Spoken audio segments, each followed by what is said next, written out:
नमस्कार. सध्या देशभरासह जगभरात चर्चा रंगली आहे ती म्हणजे कुंभमेळ्याची. हिंदू धर्मामध्ये पवित्र व महत्त्वाचा मानला जाणारा हा कुंभमेळा सध्या फेसबुक, इंस्टाग्राम, ट्विटर, यूट्यूबसह गुगलपर्यंत चर्चेचा व ट्रेंडिंगचा विषय बनलेला आहे. तर याच कुंभमेळ्याबद्दलची माहिती आणि कुंभमेळा, महाकुंभमेळा आणि अर्धकुंभमेळा यामधील फरक हेच आपण या व्हिडिओमध्ये बघणार आहोत. कुंभमेळा हा 12 वर्षांनी एकदा येतो, तर अर्धकुंभमेळा हा 6 वर्षांनी एकदा येतो. तर महापूर्ण कुंभमेळा हा 12 कुंभमेळे पूर्ण झाल्यानंतर म्हणजेच 12 × 12 असे तब्बल 144 वर्षानंतर एकदा येतो. तर हाच 144 वर्षानंतर एकदा येणारा महाकुंभमेळा यावर्षी म्हणजेच 2025 साली उत्तर प्रदेशमधील प्रयागराज येथे संपन्न होणार आहे. तर कुंभमेळ्याबद्दलची पौराणिक कथा काय सांगते ते आता बघूया. तर असं म्हणण्यात येतं की देव आणि दानवांनी मिळून अमृत मिळवण्यासाठी समुद्र मंथन केलं होतं. अमृत मिळवण्यासाठी देव आणि दानवांमध्ये जे युद्ध झालं होतं ते युद्ध 12 दिवस चाललं होतं.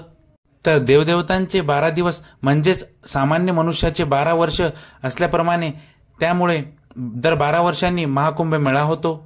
तर अमृतासाठी झालेली देव आणि दानवांमधील हे युद्ध तब्बल 12 दिवस चालल्यानंतर भगवान विष्णू यांच्या पराक्रमी पवित्र्याने ते देवतांनी जिंकलं आणि अमृत स्वर्गाकडे घेऊन जात असताना त्यातील काही पवित्र थेंब जमिनीवर 4 ठिकाणी पडलेत आणि ते 4 ठिकाणं म्हणजे प्रयागराज, हरिद्वार, उज्जैन आणि महाराष्ट्रातलं नाशिक. त्यामुळे या 4 ठिकाणी कुंभमेळ्याचं आयोजन होत असतं.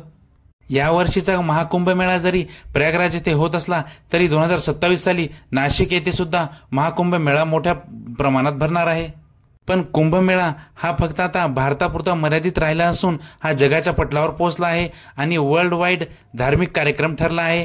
त्यामुळे ॲपल कंपनीचे CEO स्टीव्ह जॉब्स यांच्या पत्नी असो किंवा बिल गेट्स यांसारख्या लोकांनी सुद्धा प्रयागराज येथे उपस्थिती दर्शवून आध्यात्मिक चिंतन केले.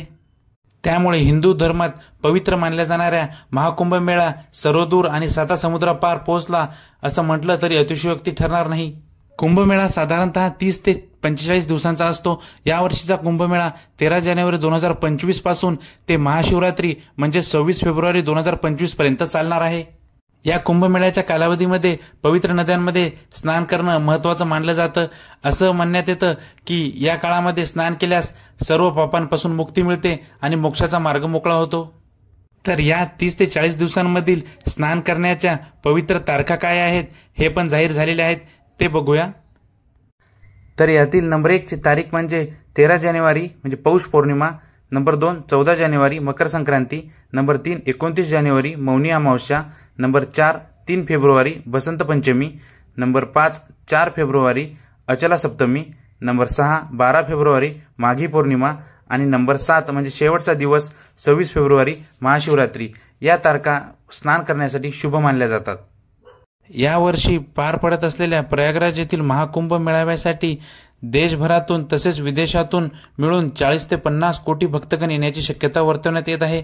त्यामुळे प्रयागराज नगरी चांगलीच सजलेली दिसून आली आणि आकर्षक रोषणाईने व तसेच भक्तिमय वातावरणाने दुमदुमून निघत आहे. तुम्हाला महाकुंभ मेळ्याबद्दल अधिकची माहिती काय आहे आणि तुम्ही कधी यामध्ये सामील झालेला आहात का? आपल्या प्रतिक्रिया आम्हाला नक्कीच कळवा.